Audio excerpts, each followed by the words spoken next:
and welcome to another episode of Leading Las Vegas. I'm Danielle Ford of DanielleFord.com, where visibility makes a difference. And my guest today is Frantonia Pollins. She is wonderful. I've known her for several years, have been so blessed to work with her throughout different events and functions and groups here in the Las Vegas community, and I'm just uber impressed with her. So of course I had to have her on the show and find out more about her new mission that she's starting, what she's doing to help women empower their lives. Yeah. And yeah, so you're the first lady.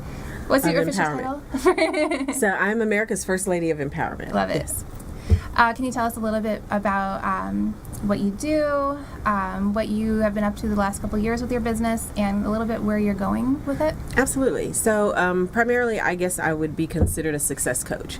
So I work with high-achieving women to help them remove the blocks, identify and remove the blocks that are keeping them from moving to the next level of success. And I use a holistic approach. I believe that how you do one thing is how you do all things. And so if you are having a challenge around success or moving to the next level in your career, we identify other areas of your life where that may be showing up as well. So we do a holistic approach to creating success in every area of your life. I love it. You were also a TED speaker. I was there for your TED Talk, and that was one of my favorite ones of that day. Yeah, and so that kind of rolls over into the new mission you have with women. Sex, God, and Money? Well, yeah, that's a course that I teach that is part of a new movement that I'm launching called 1 Million Women Debt Free. And yes, it's literal debt, so financial debt, but debt also it's an acronym that stands for doubt, envy, betrayal, and trepidation. And those are, as I've coached with women over the years, those are some of the major blocks that get in the way. Self-doubt, an expression of envy towards each other as women, which is part of how we've been conditioned to see each other. Betrayal of ourselves around the boundaries and the non-negotiables that we will establish in both our business and our personal lives. And then trepidation. Many of us will get great ideas and inspiration, and fear will set in, and we will hesitate on taking action on that. So I've created this movement where I'm working with women to help them move beyond their fears about money and wealth, identify their uniquely divine and powerful purpose on this planet so that they can utilize it in creating a business that creates multi-generational wealth. Is that all? That's a mouthful. Is that all? It's a mouthful, but yeah, that's the mission. Wow, that's amazing. I would like to talk more about the debt because I've dealt with it myself. I've seen a lot of girls do the same thing. It's almost like, I feel like women are just preconditioned or told like we're bad with money. Yeah. Do you think that's true? So there is some truth to it. I don't necessarily know that we are innately bad with money. I think there is some social conditioning around women and money. So many of us grow up in households where money is never discussed with the children. It's something the parents take care of, and in the conversation, the intentional conversation is never had with the children. We grow up in a society that still, regardless of how far we've come a long way, baby, but we still have a long way to go as women in this society. It was just 1975 that a woman could have a credit card in her own name without her husband's approval. That was like not very long ago. Absolutely. It wasn't that long ago. And so there is still some residual conditioning around women and their ability to have money and how we are seen and viewed through the lens of this society when we have money. I feel like that's still like, I'm a single mom, you know, I've lived alone for like my whole life since I was 18, and even still, you know, if someone walks past my door, it's like, oh, is the head of household home? Yeah, you're looking at her, here she is. What do you want? Yeah. It's almost just like it's told to me that I'm not in charge. And then I also, do you ever feel like women are just told like we should be spending money all the time? Like I feel like, because I'm not really a shopper, and it makes me feel weird that I'm not. Okay, so that is what I've found in my experience, is that is a whole different issue. That's an issue about I when I teach this distinction around wealth creation for women, we talk about the inner game of wealth and the outer game of wealth. So a lot of the spending, the habitual spending, a lot of times it is used as a form of numbing, as a form of avoidance on and looking at what the real issues could be in our lives. So we're talking about shopaholics, not somebody who just shops. Like retail therapy. Right, like, and we've given it these cute name. monikers. Yeah. Absolutely. And so a lot of times that is about utilizing external things to create the illusion of internal worth. Right. And value. And so women have been conditioned again around that. We live in a society that judges us on how we look versus what we know, versus who we are internally, our personal constitution, the things that are intangible. And so a lot of times when women have not reconciled their inner game of wealth, they utilize material things to express the illusion of the outer game of wealth.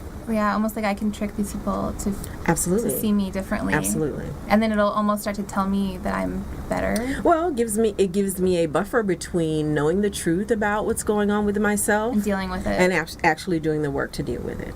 Yeah. Wow. So what? Obviously, this is a loaded question, but what kind of work do you think is needed that you're doing, that you're leading in your groups and everything? Like, what's going to fix the problem? So I think real honest conversations.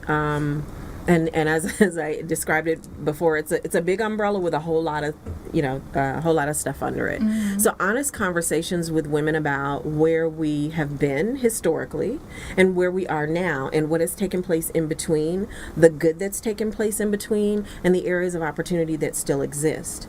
Women are stepping into leadership positions. Women are getting more positions of corporate leader and in the corporate world, and women are getting more degrees and things like that. Again, that's the outer game. What are we doing internally so that when we are in those corporate boardrooms and now it's not just one woman, there are three women, how do we deal with the competitive energy that often shows up between us, right? Yes. How do we deal with lifting as we climb, right? How do we bring our sisters along with us when we still have not yet dealt with the internal challenges around being a woman in power? Right. I feel like, I wonder if this is like something you have seen also, that it's almost, I guess I'm kind of stuck on like what society tells us, but it is almost told to us like there's only enough. And so if there's one woman who's already on top, or she's the most famous, or she's doing it like this, then you can't. Absolutely. Yeah. So where scarcity is perceived, competition will ensue. And that is a quote that I spend a lot of time working with my clients on, really getting them to understand that. If you come from a scarcity mindset, if you believe that there's only room for one and that it is not an abundant universe, the minute that you see that one, you will begin to compete with her so that you can take her position. It's like, who's king of the hill? Versus creating enough room, enough opportunity where we all come along, back to the lift as you climb. As I'm climbing the ladder of success, it is my responsibility to lift another sister, to lift somebody else, so that we can both occupy a space and create more opportunity for each other. So it is back to the social conditioning, and part of that goes to the way that women have been conditioned to compete for the ultimate attention, men, and that is the attention of men. Absolutely. So kind of rolling into that, another question I had was, do we hold ourselves back from making money, from saving money, from investing and things like that, because we don't want to intimidate men? Absolutely. And do we do it on purpose, or is it subconscious? I think that it could be a combination of both. I think sometimes it can initially start as a subconscious thing.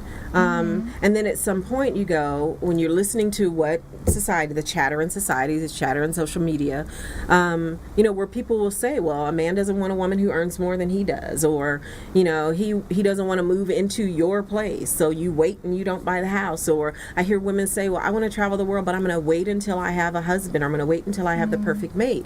The other part is that we equate a higher level of value to a woman who is in a relationship, and a higher level of value even than that to a woman who is married. And so a lot of times women prevent themselves from moving into, again, the trepidation, moving into the fullness of the dream that they hold for their lives, waiting for a man to come along to either propel them into that, lift them into that, or give them the okay to do it. Or just like knowing that men don't think it's attractive when you say, we're not going to spend money on that. Actually, what we're going to do is we're going to put it into a 401k. Absolutely. Absolutely. Yeah, so I definitely do. I think I've seen that with myself and other people as well.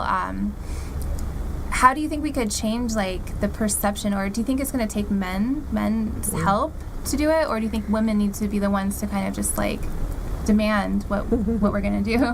So I think that it is incumbent upon women let me say this, for adult women to be honest enough with themselves to recognize the truth about where they are in relationship to their inner game and their outer game of wealth, their self-value and how it's showing up in their wallet and in their bank account and in their investment accounts, right? Because again, we have women who are making 70, 80, 100, six figures, incomes, but they don't have any net worth. Right. Like I recently read a report that said the average net worth for Caucasian women is $46,000. The average net worth for women of color is $5. Oh there my is gosh. something wrong with that.